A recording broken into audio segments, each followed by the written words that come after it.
Hello, everyone, and thank you for being here. Today, I want to talk about something we don't discuss nearly enough in our field, what it actually feels like to be an accessibility advocate.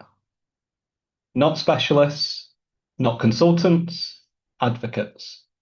Because this isn't just about accessibility as a discipline, it's the reality of doing this work when you care about it. And some of it is rewarding, but some of it is also frustrating and at times quite heavy. And I didn't start my career in accessibility. In fact, I didn't even start it in tech. I actually went to university to become a designer, which, as you can probably tell based on my slides today, didn't quite go to plan. It's fair to say that I cared about design, but unfortunately, caring wasn't enough to get me a job in the industry.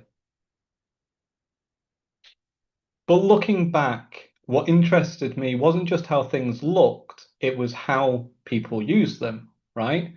It was the psychology behind it, the experience people were having. So after that, I moved into healthcare. I worked as a healthcare assistant and later as a senior advisor. And a lot of that time was spent in a busy call center, helping people navigate systems more often than not when something had already gone wrong. And that's when something really stuck with me. I remember one call in particular. It was a healthcare professional was trying to submit an updated prescription for one of their patients through our bespoke online form. They'd already tried multiple times before speaking to me, so they were frustrated, tired, and honestly a little bit defeated as well. And as I was helping them through it, they mentioned almost in passing that they'd broken their wrist, their dominant hand. And suddenly everything made a lot more sense, right? Because the form had tiny click targets. It timed out far too quickly for what it was, and it had never really been properly tested with a keyboard. And something that should have taken, a few minutes had turned into a real barrier. And the thing is, they weren't asking for anything unusual, right? They just needed it to work. And I remember thinking at the time that this shouldn't be this hard.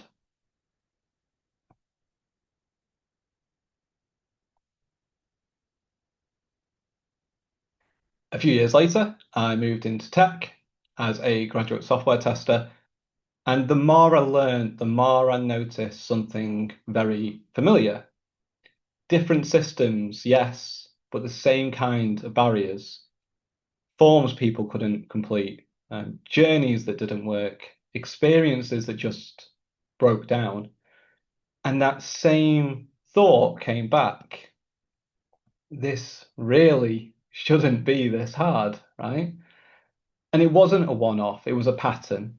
People weren't failing these systems, the systems were failing them. And at the time, I didn't have the language for it, right? I didn't know what accessibility was, but I knew something wasn't right because these weren't edge cases as I kept getting told.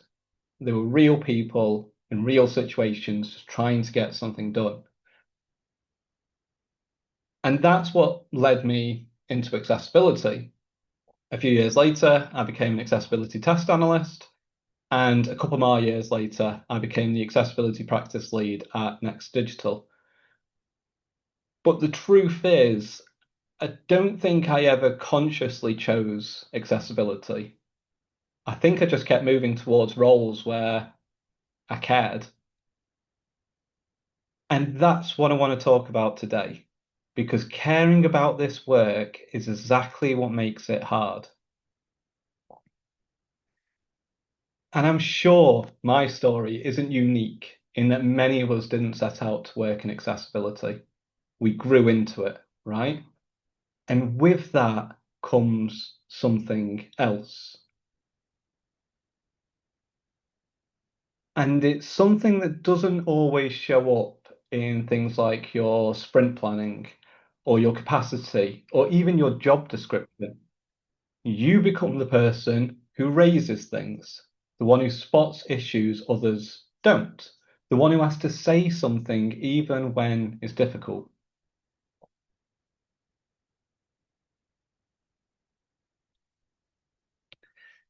So, what does an accessibility advocate actually look like day to day then? Because I think sometimes we have quite an optimistic picture of it, shall we say. We imagine we'll raise something and it'll just make sense to everyone, right? That it'll be so obvious. And sometimes it is, but a lot of the time it isn't. And part of that reality is that you're constantly therefore switching perspectives, right? You're looking at something and thinking, how would a designer approach this? Or how would a developer build this? Or how would a researcher test this? You're not just doing your job, you're stepping into everyone else's. Because to get accessibility to land, you have to meet people where they are. And because of that, your calendar fills up quickly. Back-to-back meetings, design reviews, sprint plannings, and those quick questions that are never really ever that quick. You're often looking at something that's already been designed, already built, and sometimes already signed off. And you're the one saying, but this doesn't work. And you know what that means, right? It means rework, delay, tension. So you're constantly making judgment calls in all of these meetings.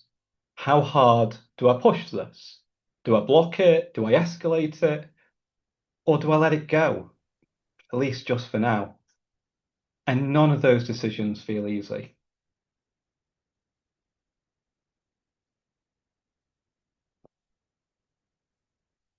So therefore, you're translating all the time, right? But it's more than that. You're shifting how you think depending on who you're speaking to. So with designers, you're often talking about things like pattern and intent. With developers, it's much more to do with the implementation and the requirements. And with researchers, it's often around the behavior and the evidence. And you're moving between those constantly. But it doesn't stop there. With legal teams, you're talking about risk and compliance. With marketing, reach and reputation, HR is about inclusion and culture. And with leadership, it might be cost, opportunity, or even the long-term value of it. You're having the same conversation, just in completely different languages, and you're constantly switching between them. And the expectation that comes with that is quite high because accessibility gets treated like a specialism, but the role expects something much broader. You're expected to understand design, development, content, assistive technology, research, compliance, all at once. And no single person can hold all of that perfectly.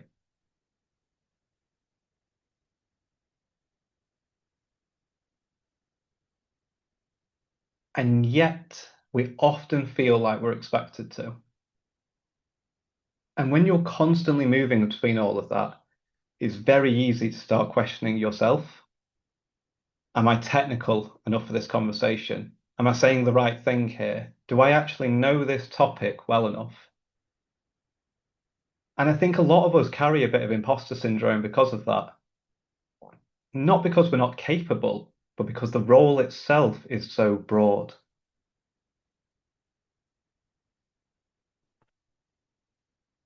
Because it's not just that we're wearing those multiple hats, it's that we're expected to wear them all well. We move between those disciplines constantly, design, development, content, research, trying to meet people where they are. And over time, that starts to blur the edges a bit. You start to wonder, am I supposed to be all of these things? But as I already told you, I'm not a designer. I'm definitely not a developer, and I'm not supposed to be either. And I think sometimes that's a really important thing for us to all to remember.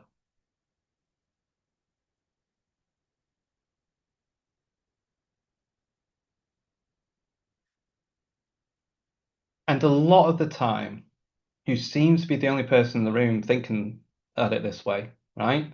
So you keep raising things, you keep explaining, and eventually it starts to feel like nothing is really changing because the same issues come up again and again and again. Just take WebAIM's research as an example of that. And you start to notice something.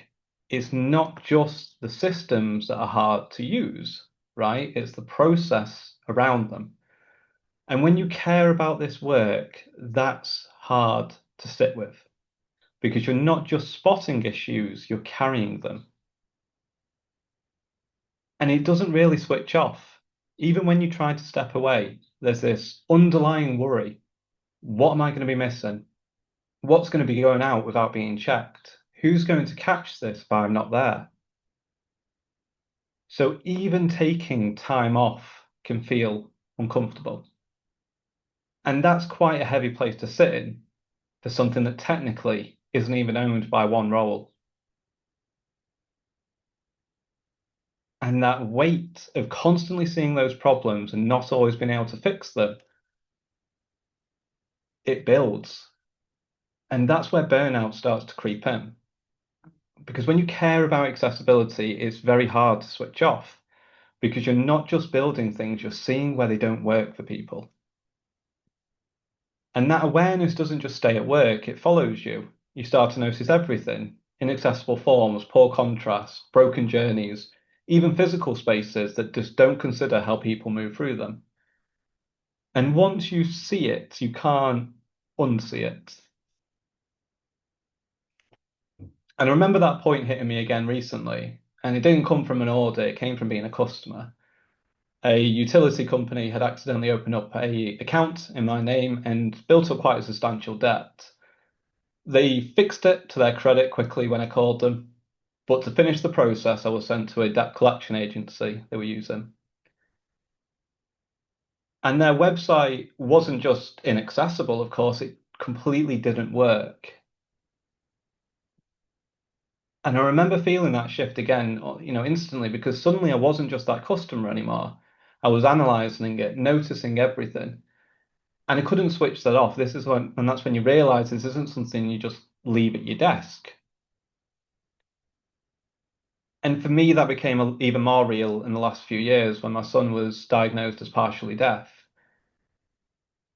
And it's changed how I notice things again in small, everyday moments. And that's the thing, it builds over time. I once heard accessibility burnout as described as soul crushing, and that definition really stuck with me. We put pressure on ourselves. We want to catch everything, fix everything, advocate for everything. And let's just be very clear, this isn't just everyday stress, right? Stress has an end point. Deadlines pass, projects finish. You can get to the end of something and just move on.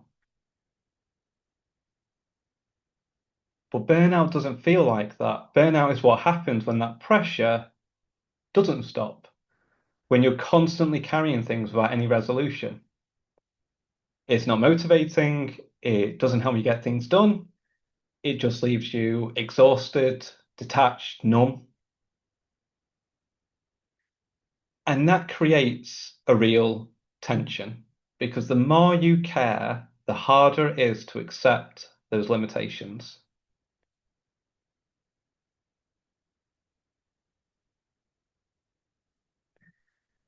And one of the biggest limitations is this: brace yourself, everyone. Accessibility is not simple. And I know that might seem so obvious and even borderline silly to some of you hearing that. But honestly, it's scary the amount of organizations that need to hear that. Accessibility is often presented as something quite straightforward. You follow the guidelines, you fix the issues, job done. Honestly, the amount of organizations that will truly believe that if they do an audit and fix some things is absolutely terrifying. And every time I hear that, this is what goes through my head. It's a beloved cult classic reference to The Princess Bride. You keep using that word accessibility. I do not think it means what you think it means. Because in reality, it's anything but simple. It spans multiple disciplines, as this job advert kindly explains. And then you'll be expected to be involved in design, development, content, assistive technology, testing, legislation, product, research, and not to mention all these other things you might have experience in. And the truth, therefore, is it's not one skill, it's a system. And I felt that quite early on. I thought, I'll learn this and I'll get good at it. But the deeper I went, the more I realized how much there was. And I remember working on something that seemed relatively simple at first. We were exploring an EU initiative looking at what accessibility features should exist in content management system platforms by default. I'd already been doing audits for a number of years, so I felt relatively confident going in there. But very quickly, I realized that we weren't just testing something, we were shaping how content gets created in the first place, shifting responsibility away from developers and towards empowering authors. And that was a real turning point for me because I realized this isn't just about knowing the rules. WCAG wasn't necessarily going to save me here on this one. It's about understanding how everything connects, the tools, the decisions, the people using them. And it took me a few years before my role formally reflected accessibility. And even now, I've got no shame in saying that I'm still learning.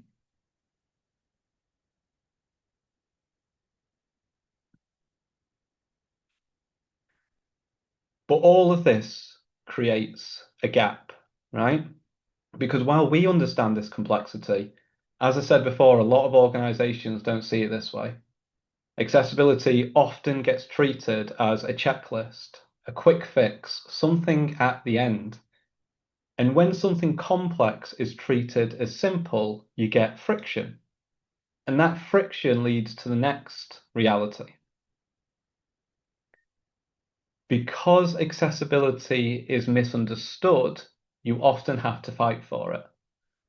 You're pushing constantly for time, budget, prioritization. And those conversations can be difficult, not just because people disagree, but because people are working from completely different priorities. What matters to a legal team isn't always what's going to matter to a product team. What resonates with marketing might not land with leadership. So you're constantly adapting, right? The same issue, but framed in different ways. Risk, reputation, cost, opportunity, inclusion. And even then, it doesn't always land. I had a situation where we were brought in to audit a large digital estate for a pharmaceutical company. They were starting to feel pressure around accessibility, but early on, someone referred to the complaints that they've been receiving as ambulance chasers. And that moment really stuck with me because it set the tone straight away. This wasn't about collaboration, it was about fighting for a seat at the table. And in that moment, you're thinking, how do I get this to land? And over time, that becomes draining because you're not just explaining what's wrong, you're having to explain why it matters in ways that connect with each person in front of you again and again. And honestly, something I didn't expect working in this field is that this tension isn't just external. Even within accessibility, there can be friction because people care deeply about this work. And when something matters that much, conversations can be quite intense. There isn't always one clear answer. There's nuance, trade-offs, different perspectives. And sometimes that can make those spaces feel difficult to step into. And I've experienced that myself, walking and being in those conversations that felt more intimidating than supportive. And if accessibility feels difficult to approach, people disengage. They stop asking questions, they stop getting involved. And that's the opposite of what we need. So you end up constantly pushing, and that's hard to sustain.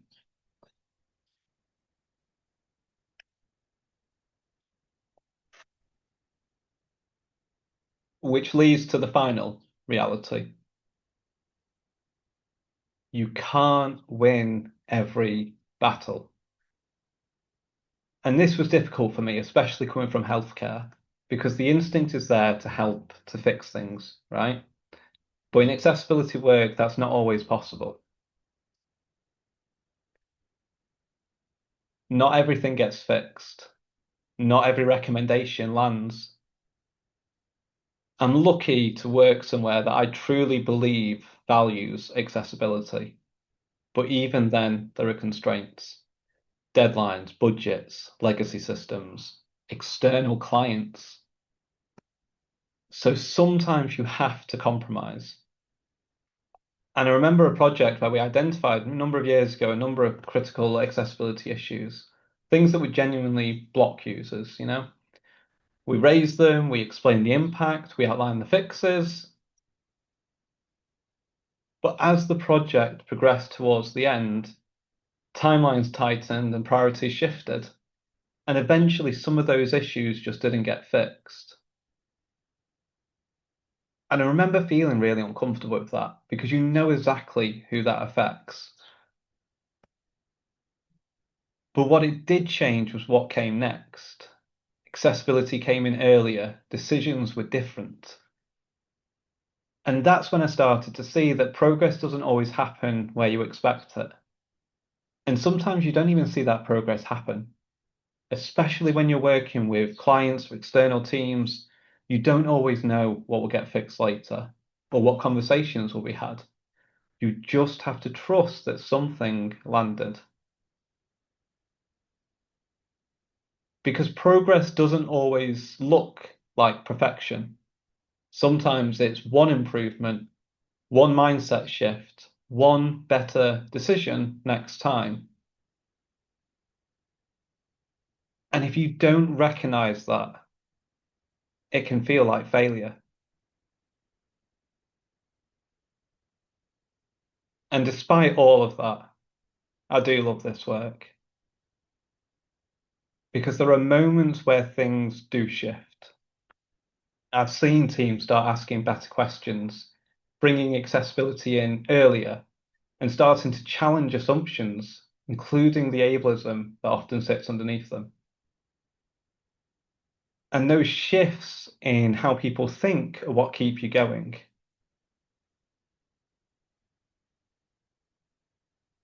So, if you didn't already know before today, accessibility work is messy. It's complex, it can be frustrating, and at times exhausting, but it also matters.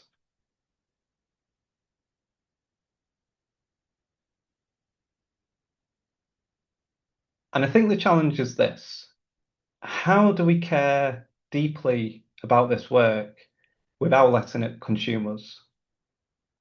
How do we push for better while accepting that progress takes time?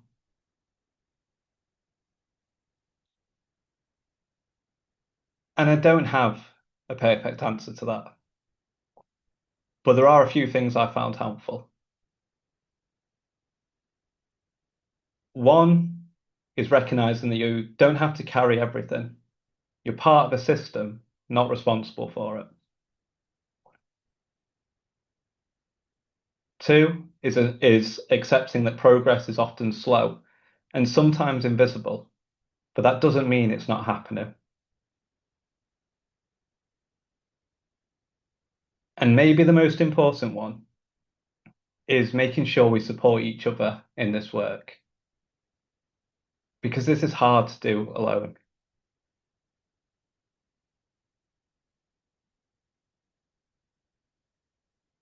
Because if we want to make a lasting impact in accessibility, it's not just about what we deliver, it's about whether we can sustain doing this work for ourselves and for each other.